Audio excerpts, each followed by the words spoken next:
മീഡിയയുടെ അടുത്തൊരു വീഡിയോയിലേക്ക് എല്ലാവർക്കും സ്വാഗതം. ഞാൻ ഏകദേശം 3 മാസം മുമ്പ് നമ്മുടെ യഹ്യയുടെ ഒരു വീഡിയോ ചെയ്തിരുന്നു. അപ്പോൾ ആ വീഡിയോ ഒന്ന് വ്യത്യസ്തമായിട്ട് കുറച്ച് കാര്യങ്ങൾ പറയാനും ഇപ്പോൾ നിലയിൽ ഒരുപാട് സ്റ്റോക്കുണ്ട്, അതിനെക്കുറിച്ചൊക്കെ പറയാനാണ് ഇപ്പോൾ വന്നിട്ടുള്ളത്. അപ്പോൾ അതിനെക്കുറിച്ച് കൂടുതലായിട്ട് നമ്മൾ യഹ്യ പറയും. യഹ്യനെ നമുക്ക് എന്ത് ചെയ്യേണ്ട, വീഡിയോയിൽ നമുക്ക് പരിചയപ്പെടുത്തേണ്ട ആവശ്യമില്ല. ഫസ്റ്റ് ഒരു വീഡിയോയിൽ വന്നിട്ടുള്ളതാണ്. എവിടെയല്ല, നമ്മൾ ആദവനാട് ഗ്രാമപഞ്ചായത്ത് കുറുമ്പത്തൂരിലാണ് അസ്രത്ത് യഹ്യാൻ്റെ വീട്. അപ്പോൾ യഹ്യ നമ്മുടെ ചാനലിലേക്ക് ഹാർദവമായി സ്വാഗതം ചെയ്യുക. അപ്പോൾ കൂടുതൽ പറയാനൊന്നുമില്ല, നമ്മളറിയാം, നമ്മളെ വീഡിയോയിൽ ആദ്യം വന്നിട്ടുണ്ട്. ഇപ്പോൾ ഇവിടെ ഒത്തിരി കളക്ഷൻസ് ഉണ്ട്, ഒത്തിരി സ്റ്റോക്കുണ്ട്. കാരണം കോഴികളെ ഒരു ഹരായിട്ട് കൊണ്ടെടുക്കുന്ന ഒരു യുവ കർഷകരിന്ന് ഒരുപാട് കയറി വരുന്നുണ്ട്. അവർക്കൊക്കെ പരിചയപ്പെടാനും കൂടിയാണ് വീഡിയോ. കാരണം അവരൊക്കെ തപ്പി നടക്കുന്ന കളക്ഷൻസിൻ്റെ ഒരു ആശാലാണ് ഈ ഇരിക്കുന്നത് യഹ്യ. അപ്പോൾ അതിനെക്കുറിച്ചൊക്കെ പറയും. അപ്പോൾ ഏതൊക്കെയാണ് അവരുടെ കയ്യിലുള്ള ബ്രീഡ് ഐറ്റംസ് എന്നും പിന്നെ ഇപ്പോൾ ഏതൊക്കെ കൊടുക്കാനുണ്ടെന്നും ഒക്കെ നമുക്ക് വീഡിയോയിൽ അറിയാം. അപ്പോൾ നമ്മൾ വീഡിയോയിലേക്ക് എല്ലാവരും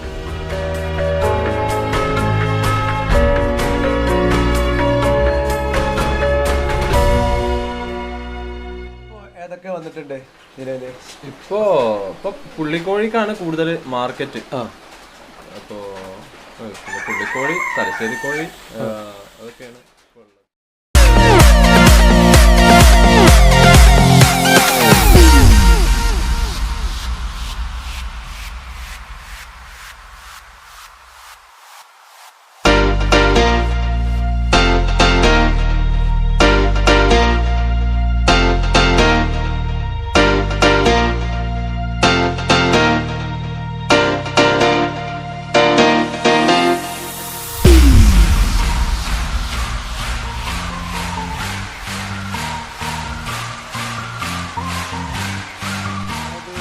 കോഴികളിൽ ഒരുപാട് വെറൈറ്റീസ് ഉണ്ട്. അതായത് നാടൻ ബ്രീഡാണ് ഇവിടെ വന്നപ്പോൾ പലതും കാണുന്നത്.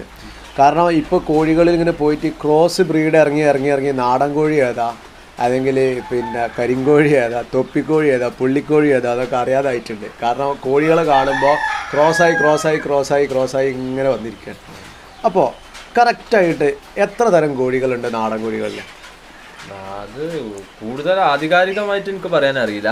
എങ്കിലും തലശ്ശേരി കോഴി, പിന്നെ ഇപ്പൊ നമ്മളിവിടെയൊക്കെ കാണുന്ന ഈ നാടൻ കോഴി, പിന്നെ കാച്ചിരിക്കോഴി, പിന്നെ താടിക്കോഴി എന്നൊക്കെ പറഞ്ഞിട്ട് കോഴികളുണ്ട്. അതൊക്കെ നാടനാണെന്നാണ് പറയണത്. നമ്മൾ ഈ വീഡിയോയിൽ നാടനെ കുറിച്ച് മാത്രമേ പരിചയപ്പെടുത്തുള്ളൂ, ഫാൻസി നമ്മൾ പരിചയപ്പെടുത്തുന്നില്ല. ഫാൻസി ഒരുപാട് മേഖല വേറെ ഉണ്ട്.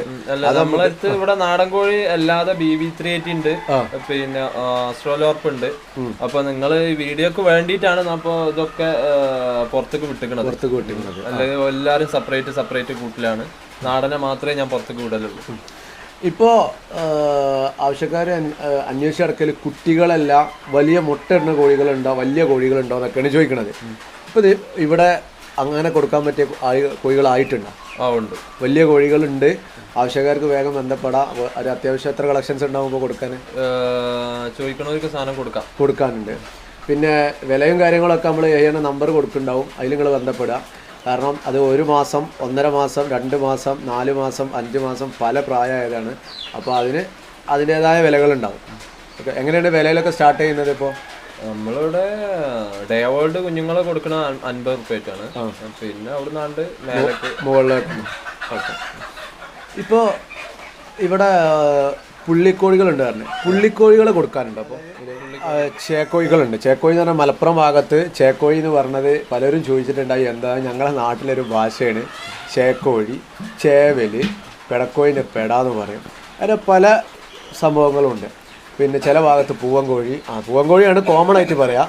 പൂവന്, ചാത്തൻ കോഴി, പുറത്ത് കാണ്ടൊക്കെ ഈ എറണാകുളത്തൊക്കെ പറയുകയാണെന്നുണ്ടെങ്കിൽ ചാത്തൻ കോഴി, അങ്ങനെയാണ് ചാത്തൻ അതൊക്കെയാണ് പറയല്. പൊതുവെ നാടൻ കോഴി, പൂവൻകോഴി.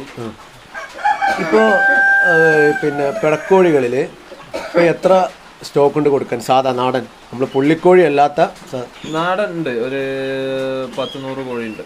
അപ്പോൾ ഞാൻ ഇവിടെ വന്നപ്പോൾ ഒരുപാട് സ്റ്റോക്ക് കണ്ടിട്ടുണ്ട്. അത് കുറച്ചൊക്കെ വീഡിയോയിൽ ഇട്ടിട്ടുണ്ട്. വീഡിയോ കാണുന്നവരുണ്ടെങ്കിൽ, ആദ്യം കാണുന്നവരുണ്ടെങ്കിൽ പെട്ടെന്ന് തന്നെ വിളിച്ചിട്ട് ചോദിക്കുക, ആൾ പെട്ടെന്ന് കൊടുക്കും. ഒരുപാട് പീസ് കൊടുക്കുകയാണെന്ന് എന്നോട് പറഞ്ഞിട്ടുണ്ട്.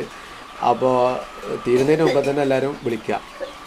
പിന്നെ നമ്മളെ ഈ പുള്ളിക്കോഴികൾ അതേപോലെ തന്നെ കരിങ്കോഴി നിങ്ങൾ ചെയ്യുന്നുണ്ട്? കരിങ്കോഴി ഇപ്പോൾ സ്റ്റോക്ക് നമ്മൾ തീർന്നതാണ്. കരിങ്കോഴി ഉണ്ടായിരുന്നു, ഇപ്പോൾ കുറച്ച് കുഞ്ഞുങ്ങളുണ്ട് കൊടുക്കാൻ. പിന്നെ ഇപ്പോൾ ഈ ക്രോസ് ബ്രീഡ് വരുന്നതെന്നൊക്കെ പറഞ്ഞത് എന്തായിരുന്നു, അതെന്താണ് സംഭവം? എന്താ വെച്ചാൽ നാടനും ഇപ്പോൾ ഗിരിരാജ അങ്ങനത്തെ കുറേ കോഴികളുണ്ടല്ലോ നമ്മളെ നാട്ടിൽ ഇറങ്ങിയിട്ട്, ഈ മുട്ടക്കോഴി അങ്ങനത്തെ കോഴി ഇങ്ങനത്തെ കോഴി അതൊന്നും സെപ്പറേറ്റ് ആക്കാതെ എല്ലാത്തിനും ഒപ്പം തുറന്ന് വിട്ടിട്ട് അങ്ങനെ ക്രോസ് ആയിട്ട് വരുന്നതാണ്. ഇപ്പോൾ നമ്മളും കുറേ ഇത് ഫാമായിട്ട് ചെയ്യുന്ന ആളുകളായതുകൊണ്ട് കേട്ടിട്ടുണ്ട്.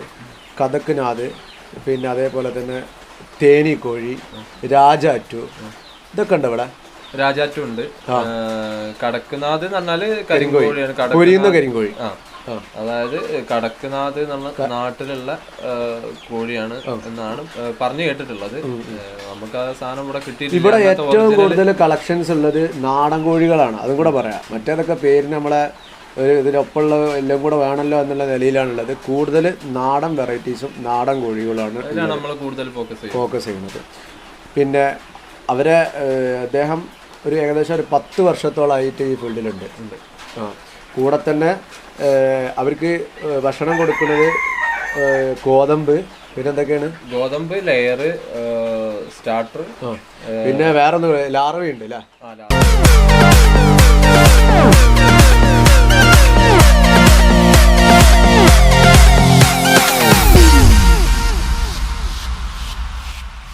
ഡെലിവറി സൗകര്യം ഉണ്ടോ അവിടെ? കാരണം ഒരുപാട് ആളുകൾ ബന്ധപ്പെടും. ഡെലിവറി ഒരു 10-15 കിലോമീറ്റർ വരെ നമ്മൾ ഡെലിവറി ചെയ്ത് കൊടുക്കും. സ്വന്തമായിട്ട് ചെയ്ത് കൊടുക്കുന്നത്. പകുതി പൈസ അവര് തരിക, ഡെലിവറിയുടെ എണ്ണ പൈസന്റെ പകുതി അവര് തരിക, പകുതി നമ്മൾ വഹിക്കുക. പിന്നെ അത് ഇപ്പോൾ നിലയിൽ ഒരു തിരുവനന്തപുരം മുതൽ കാസർഗോഡ് വരെ ഇങ്ങനെ ഡെലിവറി വെഹിക്കിൾ പോകുന്നുണ്ട്, പെറ്റ്സ് അങ്ങനെ കൊടുക്കുന്നുണ്ട്. ഇവിടെ ഏത് പോയിന്റ് എന്നാണ് കൊടുക്കല്? വെട്ടിച്ചിറ പുത്തനത്താണി. അപ്പൊ നാളെ തൃശ്ശൂർക്ക് നമ്മള് വിട്ടുകൊടുക്കുന്നുണ്ട് പുള്ളിക്കോഴിന്റെ കുഞ്ഞുങ്ങളെ. അപ്പോൾ ഈ നാടൻ കോഴികളിൽ എത്ര കളക്ഷൻസ് ഉണ്ട് ഇപ്പോൾ ഇവിടെ? നാടൻ കോഴിയില് പുള്ളിക്കോഴി ഉണ്ട്, തൊപ്പിക്കോഴി ഉണ്ട്, താടിക്കോഴി ഉണ്ട്, അതൊക്കെ തന്നെയാണ്. അതായത് ഡേ ഓൾഡ് കുഞ്ഞുങ്ങൾ മുതൽ ഏകദേശം മുട്ടയിടുന്ന കോഴികൾ വരെ ഇവിടെ ഉണ്ട്. പൊരിയുന്ന മുട്ടയിടുന്ന കോഴികളൊക്കെ ഉണ്ട്. അവർക്ക് ഈ അസുഖങ്ങൾ വന്നാൽ എങ്ങനെയാണ് അതിൻ്റെ കൈകാര്യം? നമ്മൾ ആദ്യം നാടൻ രീതിയിൽ നമ്മൾ ആദ്യം ചെയ്യും. ഫലിച്ചില്ലാന്നുണ്ടെങ്കിൽ മറ്റുള്ള രീതിയിൽ